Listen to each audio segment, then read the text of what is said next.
I had no idea. That's actually really embarrassing to me. Why? It's Because it's my of family business. legacy. I mean, even though like we evolve, and I'm really proud of the way we handle everything today. Just sit there and think that that's in our past. It's the same reason I get embarrassed when I look at photos of me from like middle school or something.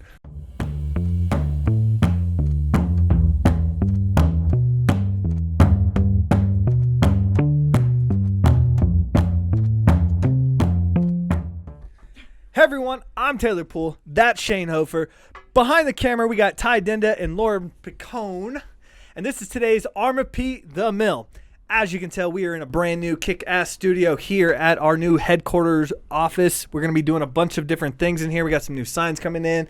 Got some beautiful new lighting. The new set was by Trevor, how do you say his last name? Farrar from Farrar Designs, or how do you say? He's with Rocky Mountain Forest Products now. Oh, yeah, he is. I was going to say he's with Rocky Mountain. What do you mean? I I forgot see him about here that. every day. That's true. Well, anyways, we got a new studio. We got the one at Traycraft. We're potentially working on another one, so we're getting some new backdrops. But for the first legitimate episode of The Mill out of the new studio, I figured what a better guest to have than Shane Hoefer, our CEO and president at Rocky Mountain Forest Products.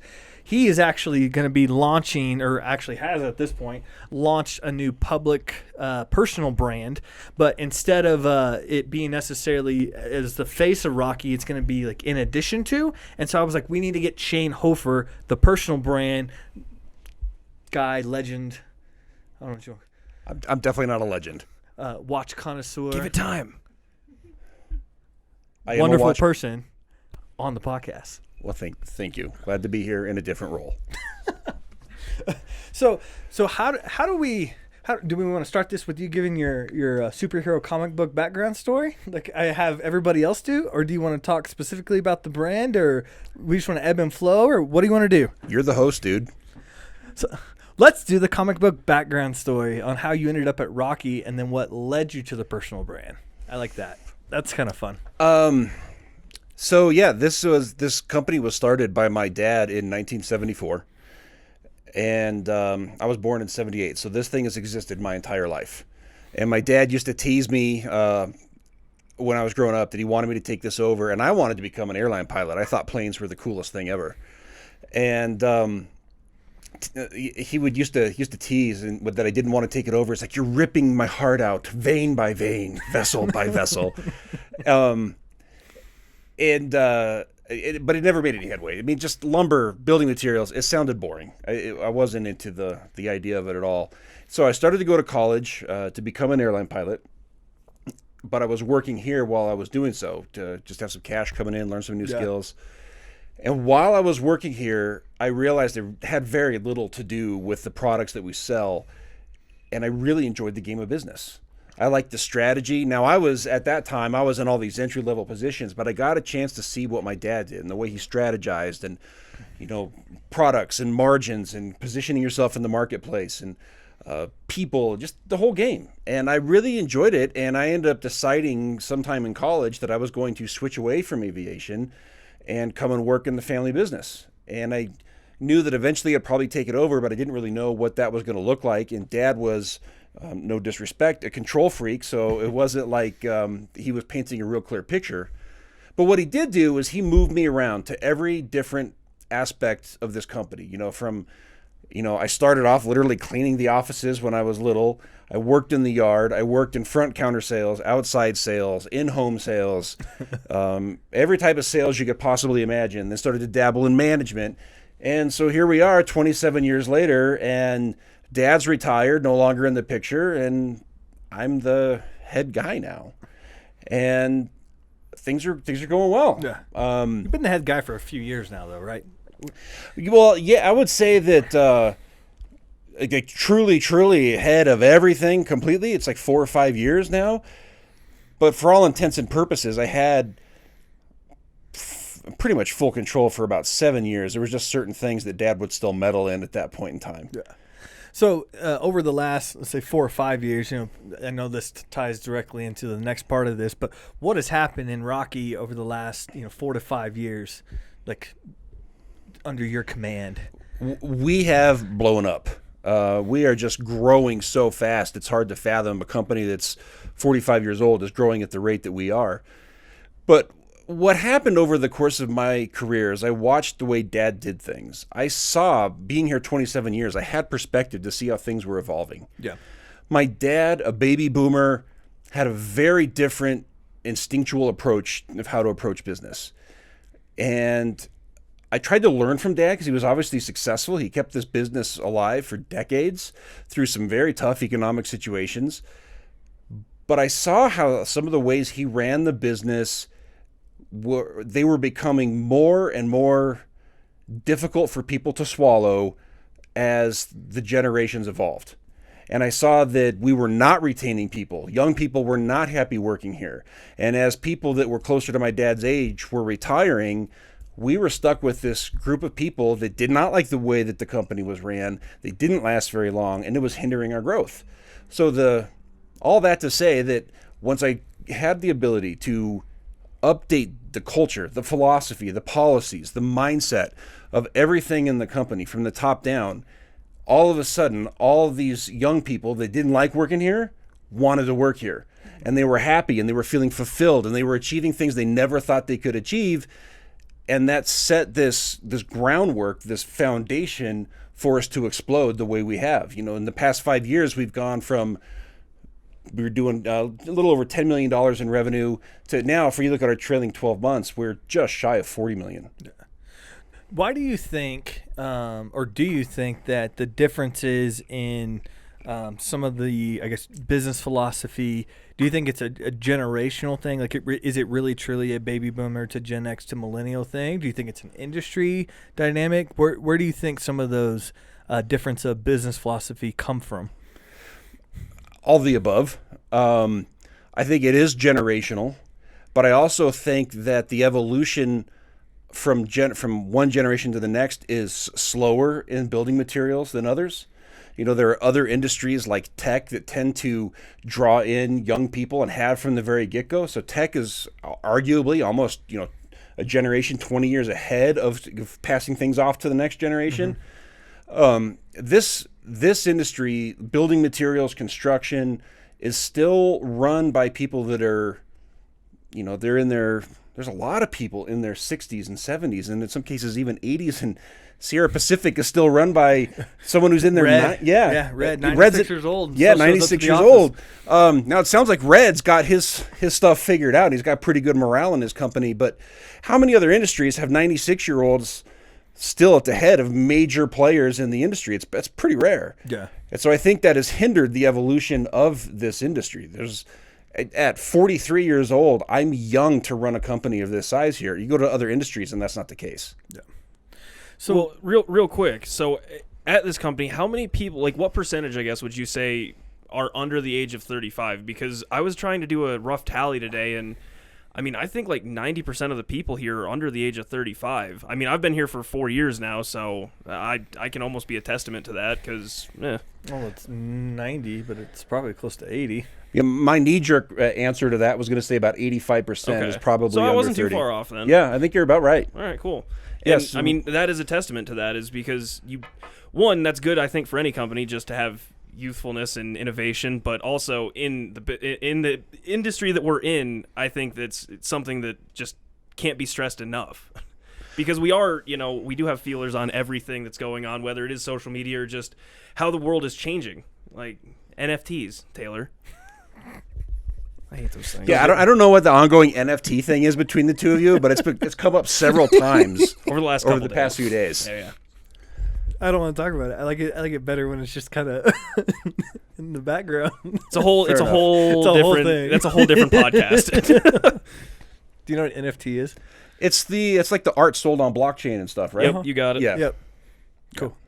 Like I think another podcast. Short story. I think it's a waste. He just likes harping on it.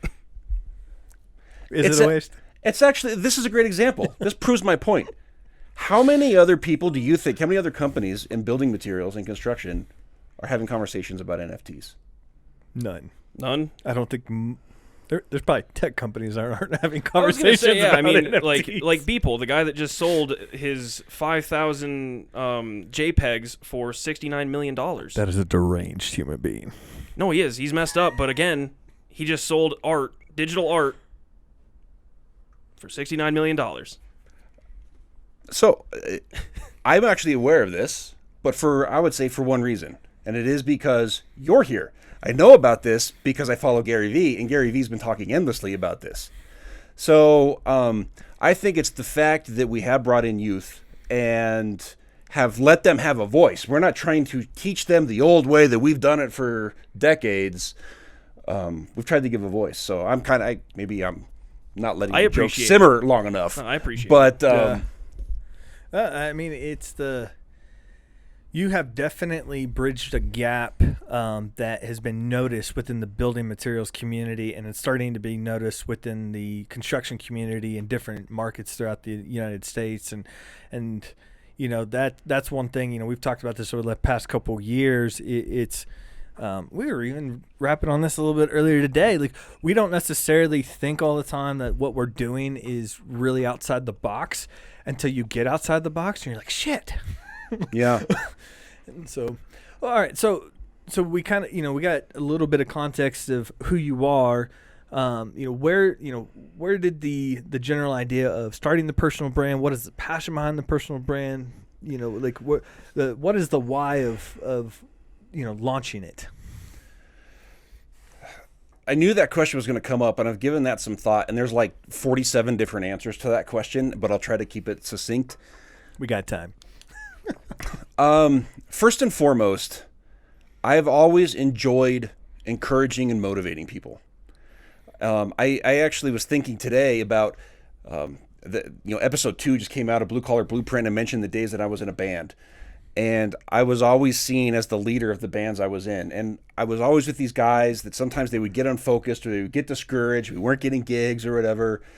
And I remember that we would go to the park and we would start talking. And I'd always end up on top of a picnic table trying to get the guys fired up about what our potential was and what we could do. So even when I was 16 years old, I like to encourage people to dream big and to think what they could do. And I've enjoyed that aspect of my role at Rocky Mountain. But I wanted to always see is there a way that I could fulfill that role beyond Rocky Mountain? Yeah. But I thought small. I never had the courage to step outside and try something like that until that Keep Craft Alive event, which was a little over a year ago now. I was thinking it was October. 2 years ago now. Was it 2 years? 2 years ago now. COVID fucks with timelines. Yeah, it all kind of blurs. But that event put me in front of a bunch of contractors and other people from the building materials industries and related industries, and I got a really good response out of that. Some of the thoughts I threw out there, I thought that may seem too progressive for certain contractors. I've told that story several times of how I got through to a contractor that I thought was going to think that I was an idiot for the ideas I was espousing of how we should bring millennials into the workforce. But he was actually very, very receptive. And then after that, I had lots of people come up to me and want to talk to me. And I thought, man, maybe there's more people that actually see value in the shit that I spit out of my mouth than I thought there would be. So it gave me a little bit of courage to explore that more with you. And we spitballed on that, and we thought, does that mean that I could maybe do some speaking or do some consulting to help other business owners? So that's kind of how it kind of birthed, how it started. The roots are in my deep past, came up recently, but I got even more clarity on that in yesterday's meeting with Cardone University and our coach Eric Thomas. Oh yeah, okay. And I don't remember exactly how he phrased the question. It wasn't like, what's your purpose? I think it was like, what's your why? Like, why do you get up? Like, why do you do the things that you do? And it came to me in just a moment of clarity, and I just wrote down one sentence. I think he was expecting people to write down lots of whys. And mine was, I want to help people improve their lives. I don't want to improve people's lives. I want to help them improve their lives. And I realized that's That's what's motivated the way I set up Rocky Mountain. I love to see the successes that these guys have had. We have all these underdogs here that most other companies would not bet on, either because they're too young or they don't have the textbook education that you think that they should have, or They don't come from the right place. they don't come from the right place, the right background, whatever. But when you see those core traits, like this guy is going to be successful, and you just give them an opportunity and you give them the tools to take advantage of that, and they explode and their self-confidence just shoots through the roof. I love that. And so if there's other ways I can do that, if I could help other contractors and small business owners, so I just kind of wanted to put myself out there and see if there's a way that I could help other people. But then there's these residual benefits. Like, this gives a more human face to Rocky Mountain Forest Products. Yeah. You've done a fantastic job of giving our brand a persona. It's got a feel, it's a vibe, it's distinct. It doesn't matter where you go, it's very consistent. And so props to you for that. But this gives more human face, a consistent face to that. You keep looking at Ty's and give you those props. He's chuckling over there. I don't know. He's chuckling now. What are you chuckling about over there, Ty? Swimming. I definitely haven't been in a lot of videos either. It's okay.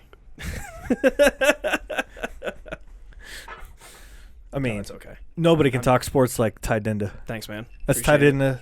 Or eat hot chicken wings. Justice Guys, ladies and gentlemen. Check them out every Tuesday, Wednesday? When do you do it? They Wednesday. come out Wednesday morning, yep. Wednesday mornings on Products Mhm. Facebook and YouTube channel. You got it.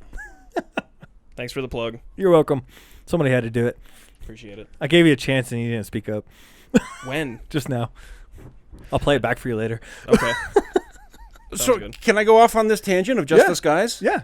Go for it. I think this is a great example of something that nobody else in this space and few other businesses in other spaces would be a fan of.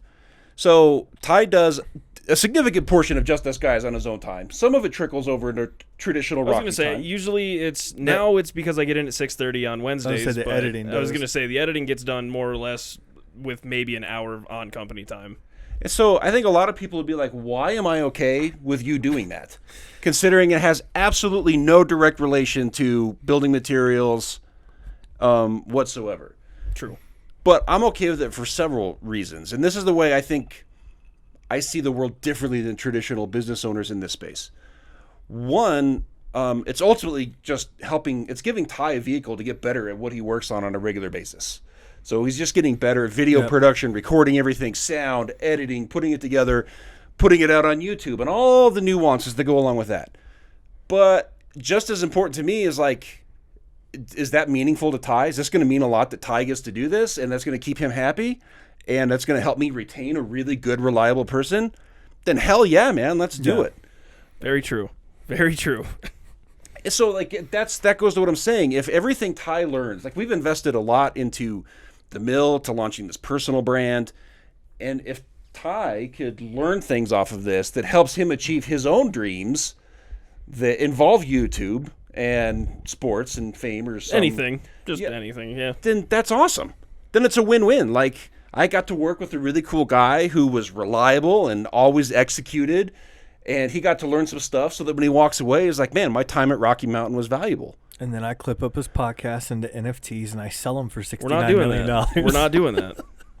That was a good tie back. That was No, but I do impressive. appreciate it. Full And it circle. just stuff like that. I mean, yeah, like we've messed around, we've dabbled in like sports and stuff before, and we've seen marginal success off of it. I'm not going to say it's, blown up overnight, but it is one of those things that to me, I do enjoy talking about it. I'm glad that I could bring my friends in because no one really else at work wanted to. I've had a couple other coworkers on before in the past, and it's fun and everything, but yeah, I'm glad that I'm able to more or less just do this with my friends who I grew up with, and this is what we talk about anyway, so now I just have a vehicle of actually putting it out there, so I do appreciate that. And no, I mean, Lauren, while the phenomenal video editor, sometimes she does get bogged down because we do a lot of media here, so I have to help with videos, audio, whatever it might be. I mean, I still do the audio for all the podcasts. It does help me because, one, from a speaking perspective, I know that my voice in the first couple podcasts was horrible. I slurred my words. I would trip over sentences. It was miserable, actually. Going back and watching those first couple of Mill episodes are painful for me. I don't know about you, Taylor, but they're painful for me. And now it's. I don't want to talk with a about mic. the I'm early very mill comfortable episodes. just with run-ons, and yeah, I don't know. It's been fun to watch myself grow over the years, just because a lot of it is on video. But no, I do appreciate it, and thank you, Shane. Well, I wasn't fishing for the compliment. I was just trying to. But yeah, I'm glad that there's something we could do here that is that intangible for you. So what is your North Star as far as what you're trying to teach contractors and other building materials professionals in this industry? Because I know a lot of it is different things from mindset to, I mean, you got your full 7 principles. I won't steal your show on there, but we've also had conversations on also just trading general knowledge on common situations within business that lots of people find themselves in, and it's kind of a little bit of both, correct? Absolutely. So being here for 27 years has given me a lot. It's given me perspective. I've watched a lot of business come through Rocky Mountain. I've watched a lot of contractors come and go. Very few of them have endured for multiple decades. And I learned from my own experience of how a couple small tweaks within Rocky Mountain, like really, if you look at them from a high level, the things we did at Rocky Mountain were relatively small, but they were far-reaching, and it basically quadrupled our business. I see so many things like that as low-hanging fruit for all these contractors. I think you and I were just talking about this the other day, and I wish that conversation actually would have been caught on tape.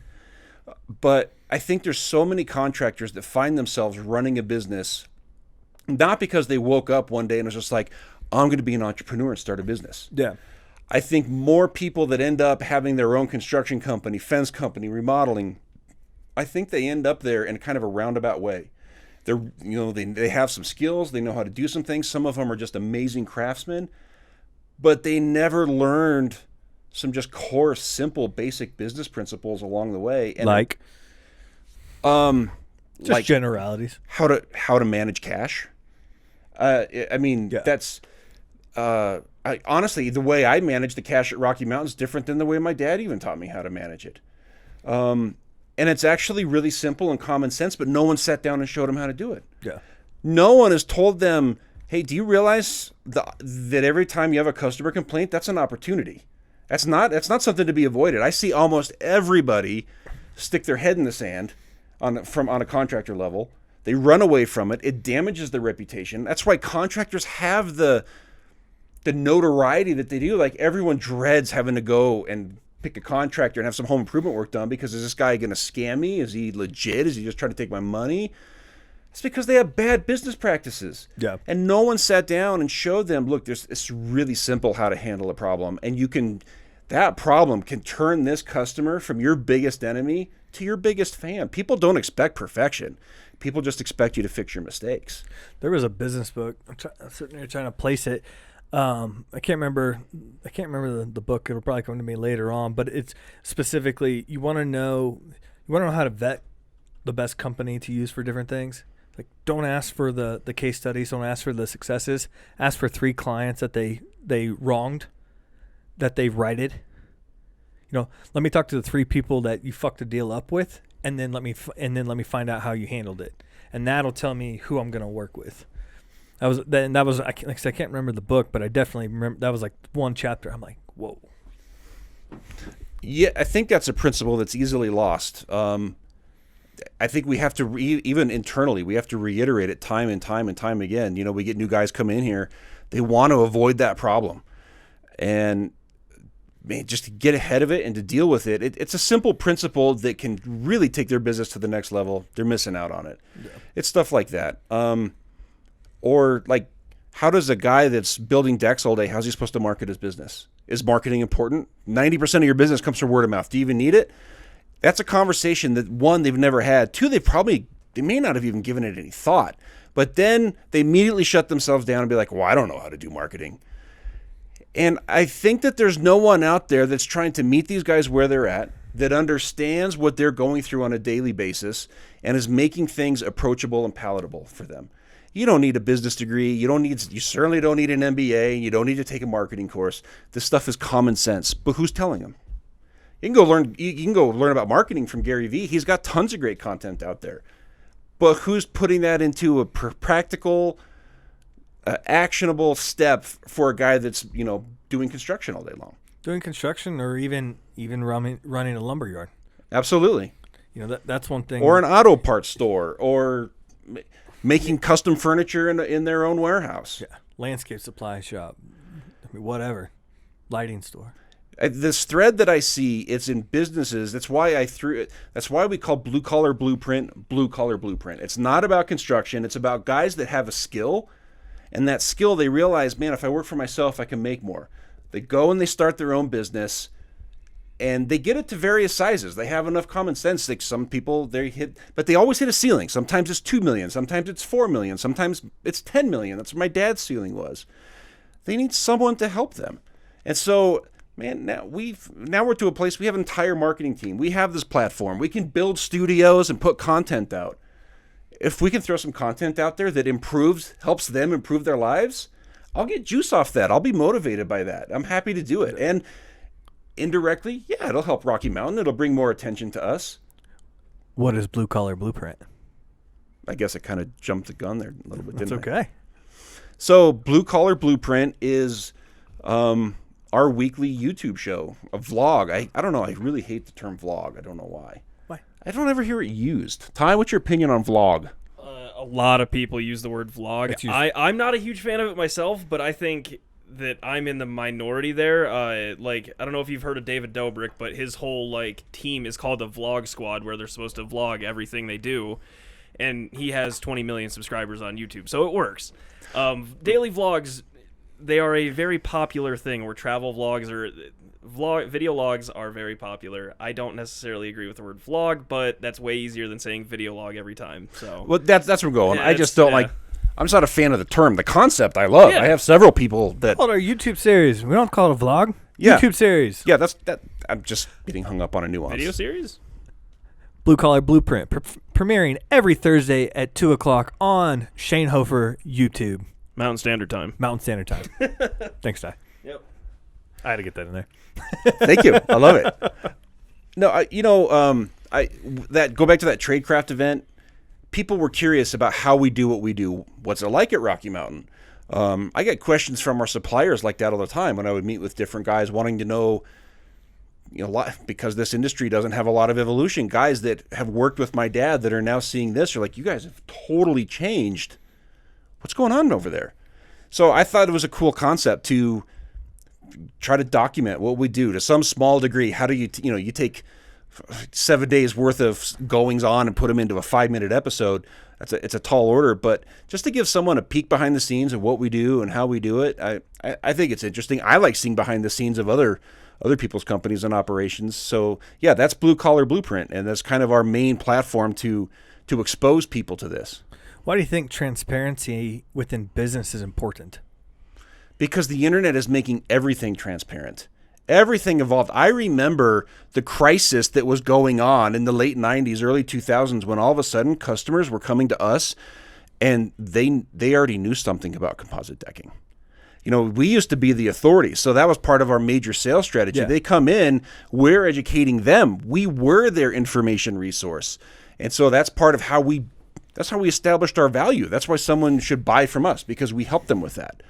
Well, when all of a sudden people are coming in and they know more about some of these brands than our sales guys do, it made me realize we have to be transparent as could possibly be. I remember my dad teaching me back when I first started selling, contractors are going to ask you for a price list. Never give them a price list, because that's going to make its way back to your competitor, and your competitor is going to use that to destroy you. Gosh, what is that? There's just such a...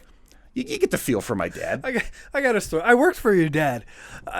This is one of my favorite stories. So it's a tangent, but it ties back. No, to it's great.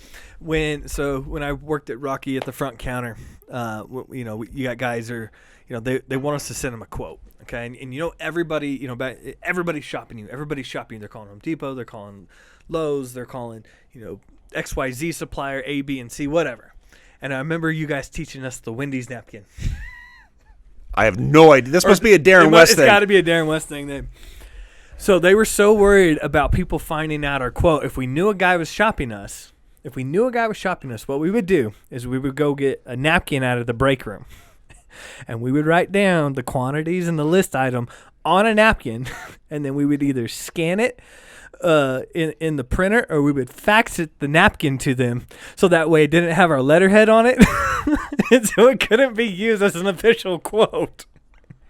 I never knew that exact thing, but I could definitely see that was the culture back then. It went back to the whole price list. No price list. We don't do this. We don't do this. Give them a bottom line. If that's not good enough, they need to see it in writing. Get the napkin. And then my dad wondered why we couldn't break through 10 million. Yeah. I forgot about that. I never knew about the napkin thing. Well, I was going to say, now we have calculators and everything on the website to at least give you a ballpark estimate. Like, we're at least trying to give people an idea at the bare minimum. But like, I totally forgot about the napkin. I had a stack on them on my desk at one point. wow. I had no idea. That's actually really embarrassing to me. Why? Because it's my family legacy. I mean, even though like we evolve, and I'm really proud of the way we handle everything today. Just sit there and think that that's in our past. It's the same reason I get embarrassed when I look at photos of me from like middle school or something. I'm like, oh my God, that's what I look like? That's so embarrassing. Why did I think that looked cool? I mean, I can't argue that. Like, there's definitely stuff like that in everyone's, but it does show growth. yeah. So look at it. That's how I look at everything from my past now, is it shows growth. We go through Ty's pictures about once a quarter. Dyeing my hair black when it's already dark brown, not a good look, because the black did not... Did you go through a goth phase? Not a goth phase, it was just that all of my uncle and my grandfather both have pitch black hair, and I really wanted to.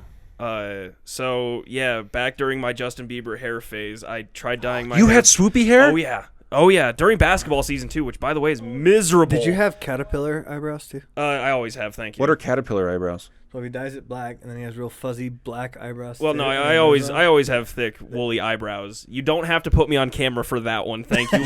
zoom in real tight. Right on his eyebrow. Right on his I'll tell you what, though. Look at him smile. My senior pictures, though, this is one that I always hate to go back to, Shane, because when... So, again, I was very self-conscious of my eyebrows. Thank you, Taylor.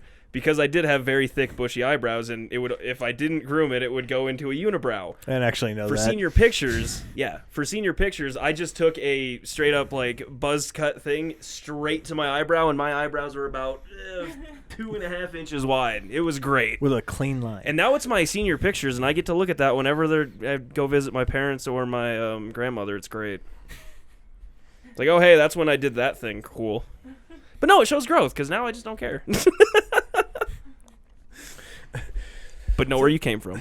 Exactly. So back to how the internet changed the industry. So you said you were... The internet forced transparency. Yeah. And so it was one of those things we could either, in futility, fight the internet and what it was bringing to a civilizational shift, really, or you could just embrace it and adopt it. We started that most effectively with Granite. That was the first place that we were just full on putting pricing out on the internet. And I knew that was the right thing to do when we were getting a lot of pissed off competitors making their way back to us through other fabricators. Like, this is not the way this is done. Oh, and showing up at the yard. Yeah. Being like, well, let us tell you how the industry works, bud. Yeah, because like, you're going to screw this up. I'm like, no, you need to catch up with the times, because I'm actually going to take all your market share right now, because I'm going to build trust. Because if you talk to your customers, they're not real happy with the way that what doing business feels like with you. That was an interesting time. It was. I mean, that was kind of like the start of the evolution. That was when, and at least that corner, I had complete control. Dad was still here, but we were posting. I don't think you realized we were posting the price of all of our slabs on everything. We were posting Craigslist ads, though, for a long time that had pricing. Yeah, but how did he feel about that? It was, Craigslist started as we were just getting rid of our dead inventory. So it was just, that wasn't a threat to beating competitors. Gotcha. Was it Ty? That you'll know this. Was it Lombardi, who was the coach that said, I'll full on tell you what play I'm going to run, and I have enough faith in my guys, or something along this line. It's something along those lines, yes. I'm still going to beat you. Yes, he didn't care. Like, he had full faith in all 11 guys that were out on the field that they were going to, because through practice and through preparation, that they were going to execute whatever play he called to perfection, just because that's how it works. So I think it's Lombardi. Don't remember, but I've always remembered that basic concept. And I thought that's really what needs to happen with the internet. Instead of trying to hope people don't find there's a better price, make us irresistible to do business with. Yeah. That's a way better strategy where people would be like, man, I don't really care whether you're high or low. Now, we always try to provide the best value, but I'm hoping that our service levels are so high, people are like, I wouldn't want to buy anyplace else because my rep helps me out in innumerable ways. Or I can always count. We had inventory during COVID when nobody else did. We had product to buy. Yeah. And that I was motivated by making sure those contractors were taken care of. They were getting calls left and right. People were staying at home. They wanted to fix things. And most contractors couldn't even get the material to do the projects that these people wanted. People at Rocky Mountain got that material. Shameless plug. Shameless plug. Not shameless. All right, so the internet came in, shook up the whole industry, and you started making changes. And so, you know, it didn't shake up the industry. It changed the way the consumer viewed things, really. The consumer expected it changed all industries. Yeah.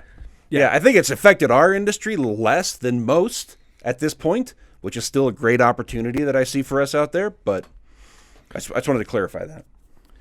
I lost my train of thought. The internet shook up the whole industry. ... Oh, so all right. So you saw how it changed from the actual building material side of things. What did you see during the transition of that for your builder, for your contractor? Because that changed as well too. We were literally talking about this last night. It changed a bunch of things. I think it made small contractors. It gave them a new opportunity to start up. It gave bad contractors, made it harder for them to hide. You know, you can't hide your bad reputation with the internet. If you're screwing people, people are going to know. I don't remember specifically how we talked about how the internet changed the world of contractors yesterday. What other points were we making? So first of all, you're talking about reviews, doing business right. How if you were to make a mistake or treat a customer bad, how social media platforms pass those things around all across Denver, as we've seen in recent times with even our own business. We're talking about that. We're talking about the evolution of companies like or lead companies, service-based companies, where the homeowner goes to them first. Right. And then just some of the nuances specifically with that. And so, if I'm a contractor in 2021, I almost said 2020. Jeez Louise. Brain will not leave that year. Why would you want to stay in 2020? I don't. It just was there. If you're a contractor in 2021, and you're like, okay, you run across this Mill episode, and you're like, okay, who's this guy, that's talking about what he did to change his industry, and you're like, can this guy help me?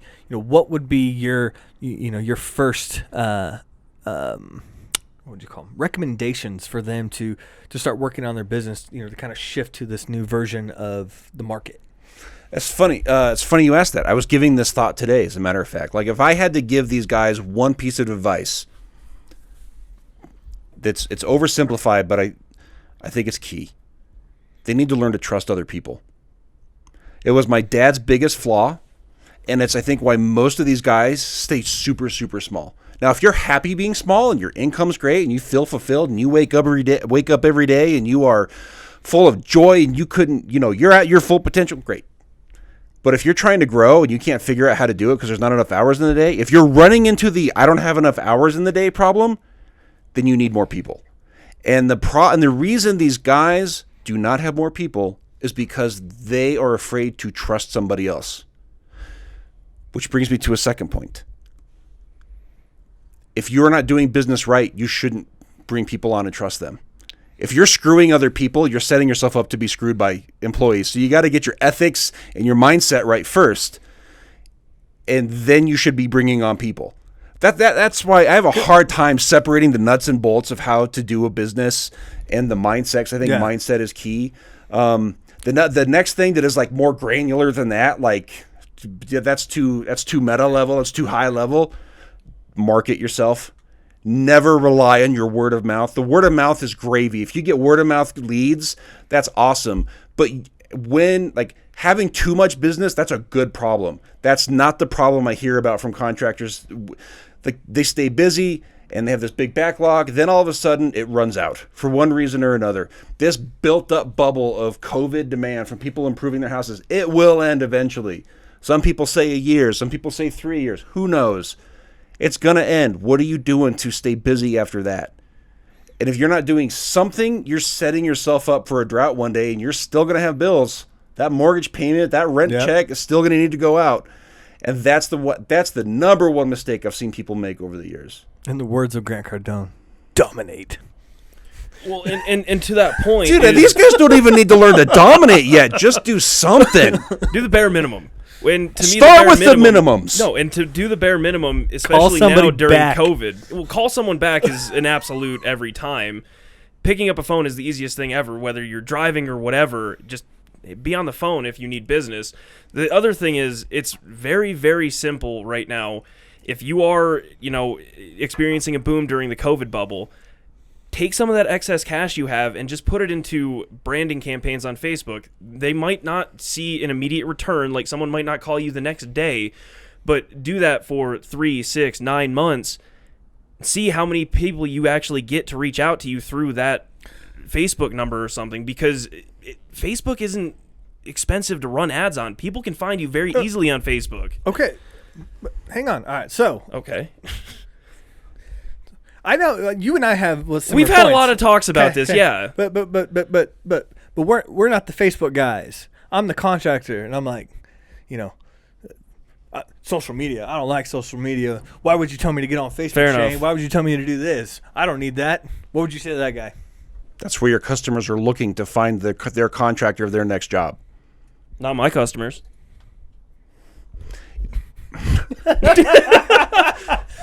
Boom. All of mine come through newspaper and yellow pages. Honestly, Word if of I'm mouth. having this conversation Word of after mouth. the next Tradecraft event, deuces, because there's plenty of other contractors that want to learn. If you want to argue, that's fine. Then go ride out your slow death. You either learn to evolve or you're gonna die. I'm not. You laugh, but it's true. I got speakers playing in the background. Well, no, I was gonna say He's the legend, and he's the legend until he's not. Well, to Shane's point, like, you can only save a sinking ship for so long. Like, eventually you just have to stop paling out water and you just have to abandon ship. Like, that is it. Like, eventually you do have to admit, like, all right, yeah, this one's dead. Let's try again, or, let's not die. Look, I am the poster child of like a bridge the gap generation. I grew up without the internet. I got it when I was in college. By the time I'm in the company, we weren't doing any digital marketing. We did have a website, but it was nothing other than like a really lame glorified brochure. It did nothing to drive business. You just had one because you needed it. It was a line card. It was a line card, exactly. All of our leads, our phone rang because of the yellow pages. So I did not invest, and this was one of the dumbest things one of the biggest mistakes I made. I did not invest any time or effort into figuring out how the internet could affect our business. Now, granted, I was young and I was supposed to be doing sales then. It's not where my head probably should have been. But it's a necessary evil, whether you want to buy into it or not. And I call it a necessary evil. I guess that's maybe subconscious, that I still think it's a pain in the ass. But to my point, it's a pain in the ass because do you know how many hours I have to spend each week learning this stuff? And I have had to humble myself, and I'm going to the 20-somethings at Rocky Mountain and being like, I can't figure out the Facebook app. Can you help me with this? Because that's where I'm at. But that's also why at 43, we have a 40 some odd year old company that just quadrupled in the past few years. So if you don't want to learn it, don't learn it.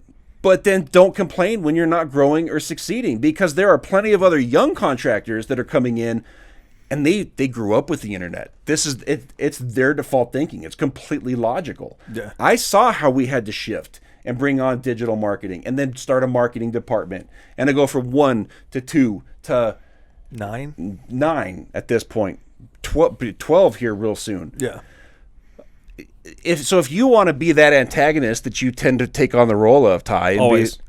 I don't want to sound like a jerk, but then you probably aren't even watching this to begin with. The thing is, it's not being a jerk, it's being a realist anymore. Like, anymore, if you're not making a conscious effort to at least be on these things that everyone has, which is, I'm holding a cell phone because I'm not on camera at the moment, you need, like, your business is going to fail. It's just going to fail. There's not going to be a shot you have of making it in any industry if you don't at least embrace the internet to some extent. Are you clapping for me? Or No, I just had a thought. That was just an involuntary, like, ooh, I got an idea. That was like, that was your nervous tick? that was like a seal, like, I didn't know if that was like a low-key sign, like stop Yeah, talking. I wasn't sure, honestly. no, that was involuntary.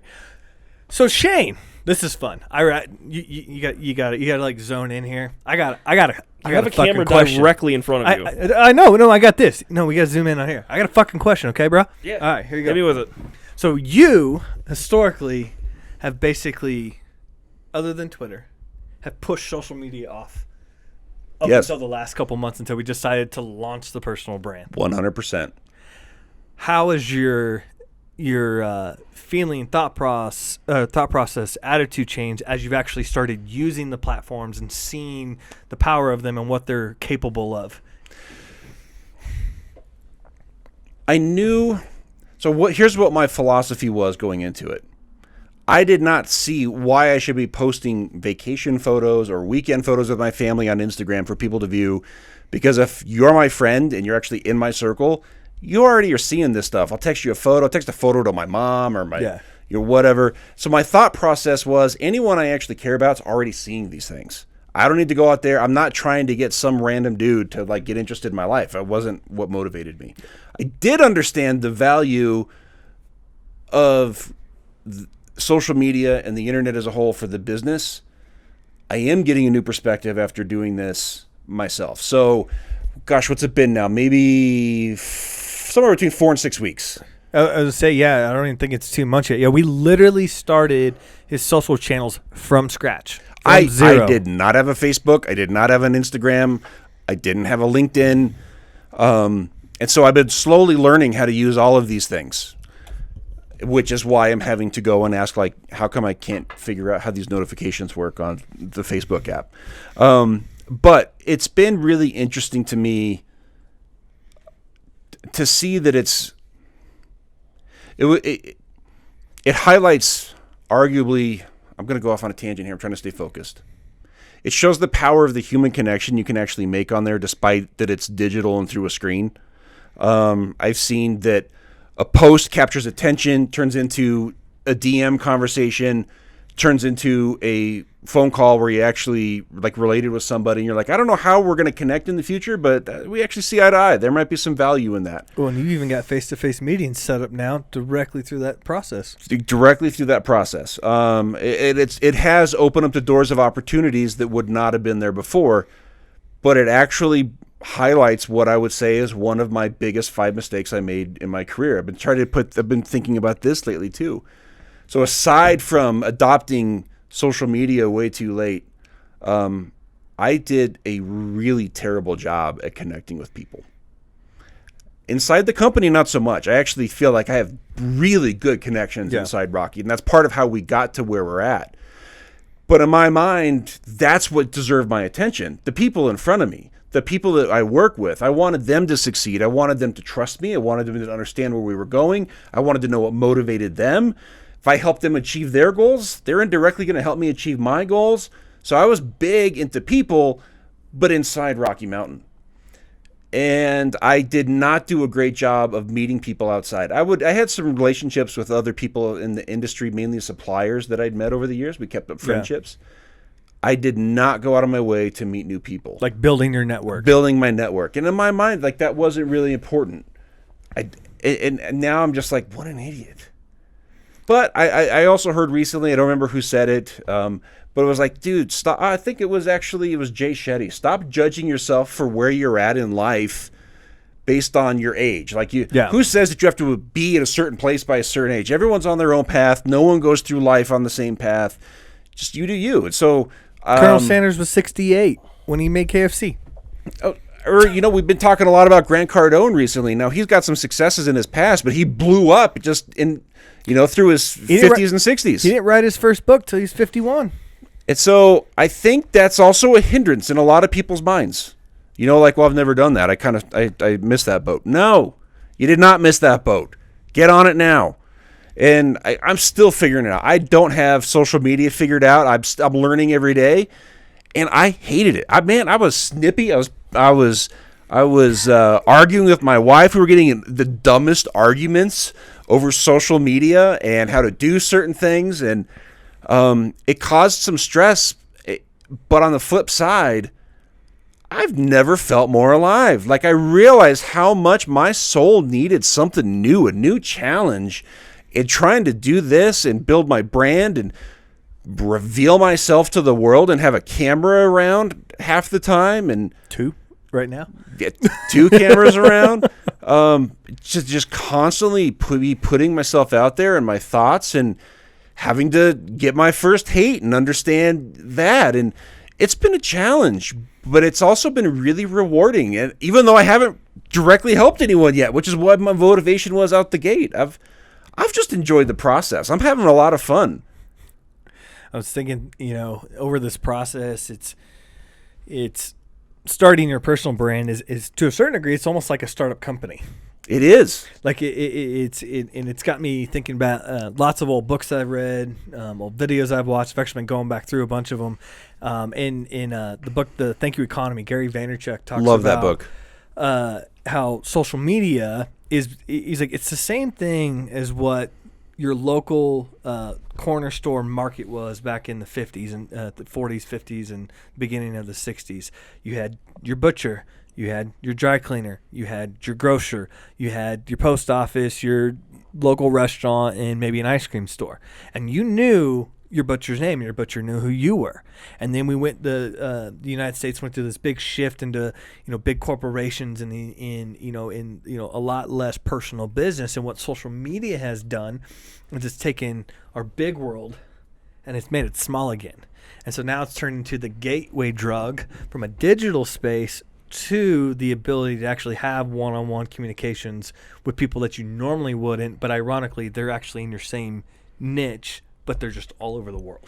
I actually highly recommend that book if you resonate with my story at all. If you feel like you never really bought into this stuff, like you kind of know it's important, but you don't truly get it. That book broke it down very simply for me to connect so many dots that are right there that afterwards you're like, how did I not see that before? But that book really changed the way I saw social media and its importance to business. Well, I was going to say, just from somebody that, I went for public relations in college and everything, but didn't really know much about it. No, it's a great book. The Thank You Economy is a phenomenal book. I've even gone back and I have it on audiobook, so I've listened to it again. But no, every point in there is extremely poignant. There's my word of the day. But no, I was actually going to bring this up earlier in the podcast, is that, word of mouth is more or less dead in a sense. Word of mouth is now on the internet. Exactly. And it's amplified. Very much, because it's a megaphone on numerous platforms. Twitter, Facebook, Instagram, Yelp, wherever you want to put a review, next door. It can be anywhere, and it can be amplified by a lot of people. Because if one person sees it, that means 2 people can see it. That means 48 people can see it. And then guess what? If they have a share, that goes to their whole network. And maybe, if the right piece of content rolls across, you might get 1,000 people to comment on the same post in 48 hours. True. But again, that is word of mouth now. It exists on this thing through written word, more or less. Yeah. I think I need to belabor a point here, because I'm sitting there thinking, is there that contractor out there that's listening that's like, I kind of understand this, but my barriers to entry, I don't even know where to begin. You just got to begin. and stop telling yourself that I don't know that stuff. I can't. I'm too old. I've never got on there. Or maybe you're in bigger denial. Screw that stuff. I don't believe in that. Dude, you have to. Got to start. You got to start. And I'm speaking from a guy that I remember a friend of mine, Ben, asking me back in it was like I don't remember if it was 2009, 2010. We first putting in Salesforce, and he was trying to help me figure out how we could be using Facebook as a business. And I'm like, our contractors aren't there. We don't have to do anything. Next topic. I look back and I'm like, God, what an idiot. And I'm supposed to be a business owner. But that also highlights the fact that then we've had massive successes since then. So like, don't get hung up on like bad decisions you make. Everyone likes to highlight the fact, like, look at this awesome decision I made and look at how we've blown up.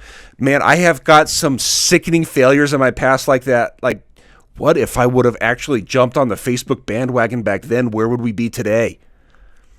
So, so why keep waiting? Every day you wait, you're just getting further behind. You might as well just start. Well, and I was going to say, to that point, you don't need to, because this social media, advertising on the internet and everything, that can be massively overwhelming for a lot of people. Pick a platform, learn it, get proficient at it, and then start expanding. If you want to start with Facebook, if you want to start with Instagram, you want to go make your own subreddit and try and build a community there around woodworking. Let me interrupt. Anything. You guys are like, I need to know marketing. I come and I talk to you guys. Almost everything I've learned about marketing in the grand scheme has come from you guys. If a contractor said, all right, I'm just going to try to learn one, which one would you recommend for a contractor to begin with and why? Facebook. Why? Yeah, originally it used to be for families, and now it's more politic-based, but it is still very business-oriented when it comes to actually showing off your business. Regardless of the content that Ty is talking about, it has the largest active user group of any platform in the world daily, and it continues to grow every single day. So number one, by percentage, it's the largest reach from day one. Has more eyeballs than anything. Number two, as a contractor, who is your average client that you're working with?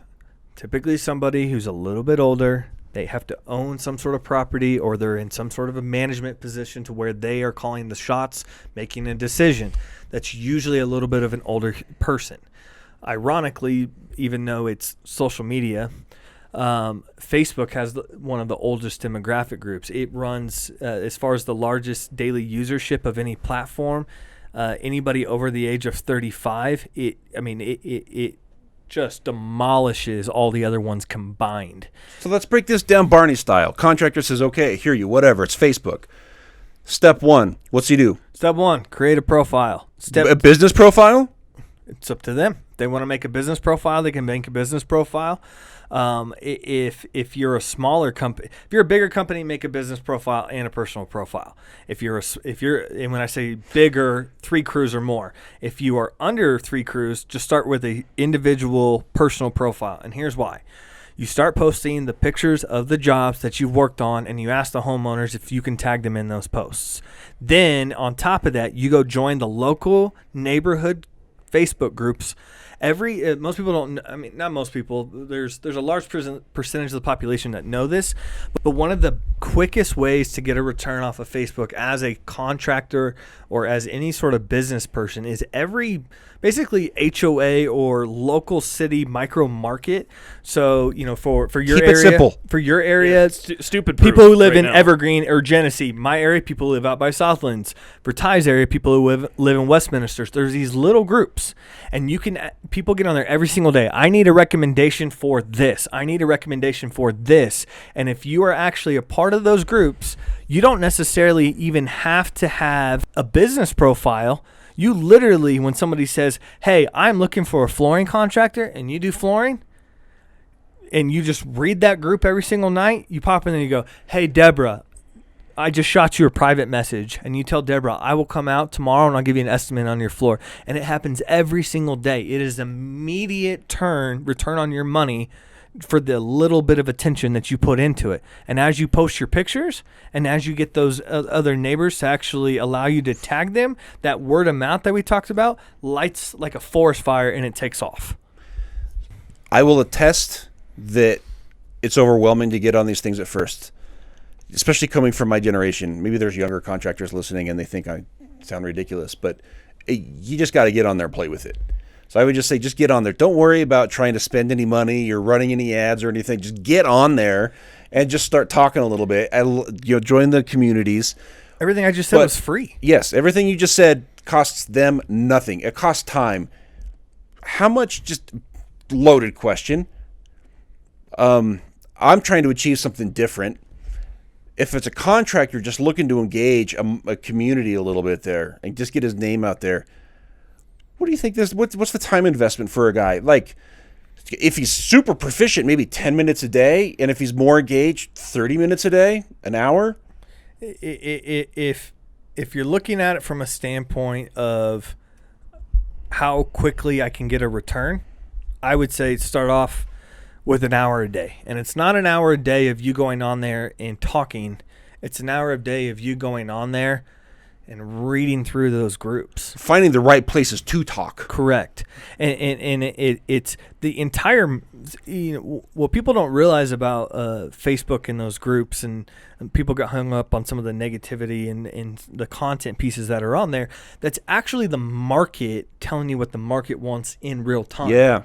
It's real feedback from your local community of people you're already working with. Every contractor who's watching this, every contractor who's paying attention to Shane, you already have clients. You already work in specific neighborhoods. Okay, well, go find that neighborhood's group on Facebook and just go see what they talk about. And it varies per group. Out in my neck of the woods, out by Southlands, there's a lot of younger families out there. So a lot of people have kids like in junior high and high school. And so a lot of these groups will talk about, the different events going on at the schools or sporting events or whatever. But if you get in there and you press into those communities, and they kind of, they see, oh, hey, this team, won really cool, saw that play, yada, yada, yada. Then when somebody's like, I need XYZ contract, and you're the first person to pop up, everybody in those little groups would be like, no, he's awesome. He did my house, and he did my house, and he did my house, and they did my house. Last night there was somebody, I've got hardwood floors in my house. My house is relatively new, but the hardwood floors, the finish is coming off of them. I'm not planning on doing any work. Wasn't planning on doing any work. I'm on Facebook last night scrolling through. Somebody talks about, hey, we need to get our hardwood floors refinished. So I just literally drop a comment on there of like, I'm following because I just want to see what pops up. Next thing you know, I'm looking at this random company. I've never heard of them. 17 people in this group have used them to refinish their hardwood floors, and I'm thinking about DMing that person to get a quote to redo my hardwood floors. I'm not in the market for it, but I know it needs to be done. And it's literally that fast because I found an agile moment where I read something. So something even simpler, and I do understand the group side of this thing as far as Facebook goes. Getting in there and getting connected with the community is invaluable. The other thing about Facebook is once you have a profile set up, whether personal or a business profile, there's a search bar at the top.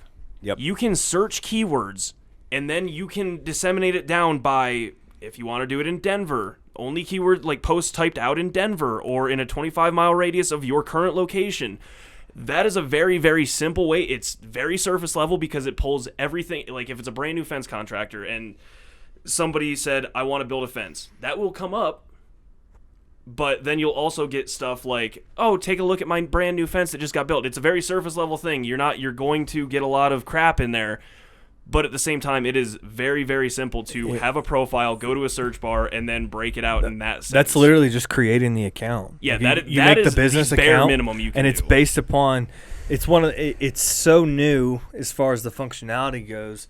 It's so rudimentary that it actually just ties back to the distance to the device that's searching. So if you go make a business page, if like this house over here, say there's a contractor who works out of his house, a block away, he makes a business page today, and maybe he installs floors, and I search flooring contractor near me or in Arvada. because his thing is geographically the closest to me, I will see his first, even before ones that have reviews. It's not like Google, and that's just taking 10 minutes to create the profile. So I don't want to get too lost in the weeds. I find this fascinating. I'm still learning stuff every day. But this highlights a couple points. Number one, it really shows how easy it is to continue to try to get yourself out there, do something For free. for free. Second, it goes back to, I was thinking, this all goes because I trusted somebody. I didn't know this stuff. I had to bring people in that did know this stuff. And I'm not saying that the small contractors out there need to start off with a marketer. That's not what you need. No. But it highlights that I wouldn't have these brilliant minds around here if I didn't step outside my comfort zone to trust somebody. So that kind of ties back to what I said was really what I think is the core problem, but you got to start someplace else. But I want to throw a third thing out, and I don't know if we'll get enough engagement for this. I'm curious whether, it'd be really easy for us if we could invest 2 hours, maybe 4 hours, if we put together some sort of a boot camp to meet with these small contractors. Yeah. Like if we get we throw this out in a few social platforms, get some, whatever. If we get some interaction that there are small contractors that would love to sit down and pick our brain and want to be, their hand held a little bit, we'd be happy to do that, and we should do something like that if it could help the community out there. Absolutely. I mean, pre-COVID, I was teaching that class over at Tradecraft every single month. Like you said, I'm not quite as old as you are, but I mean, I got the internet. Not by a long shot. I got the internet when I was in junior high. Okay, so I remember a part of life when I did not have the internet, and so this is second nature to me because when the first social platform came out, well, it wasn't the first. Friendster was the first, but I didn't have Friendster. But you get it. Yeah, but MySpace came out. The only reason I'm as comfortable as I am on these platforms is because I used MySpace when MySpace started. And so, it's one of those things. That's why I like your point of just get started, because within literally, if we do a virtual event like the one that we're talking about, or an in-person event like the one we're talking about, literally within an hour, any contractor can have enough little tidbits to at least get started to go out into their market to make new dollars today. So if you would be interested in us putting something like this on, please comment on whatever platform you find this. Well, I mean, hell, if it's a couple hour thing, like we can set up their profile and everything and get them at a bare minimum into, I'm not going to say proper groups, but, give them an idea of how to navigate Facebook with their profile now in hand, so they can actually get into these groups or find the niches that they need to fit into, whether it is, auto parts or woodworking or whatever it might be. I mean, that is doable. Cool, let's do it. Yeah. If people want it. I mean, Consensual. I can find the people. Well, I know you can find them. I want to know if they're like, who's the quiet guy out there that you're not going to find that needs to speak up? Yeah, we're talking to you, Timmy or Jimmy. Oh, you had some snark behind that. We're not trying to intimidate Timmy and Jimmy. That's the joke. Bobby. Whoever. All right. Bob, Fred, Shane Hoefer. Jim, Tom. We've talked for the last hour. If I'm a blue collar business owner, if I am blue collar management, if I'm watching this and it's midnight and I somehow landed on this because I can't sleep because my fucking back hurts, whatever. What is the one thing that I need to take away from this episode about who you are, where you're going with your brand, what you're trying to impart on the world? If there's something I can do to make your business better, I would love to help. I feel like I stepped out of my comfort zone more than a lot of other people in this industry historically have, and it has brought us some tremendous success. I just want to be that voice that encourages you to do the same. And if there's something I can do to help you get started on that journey, I would love to help. And I had the amazing benefit of having some really, really smart people around me in various aspects.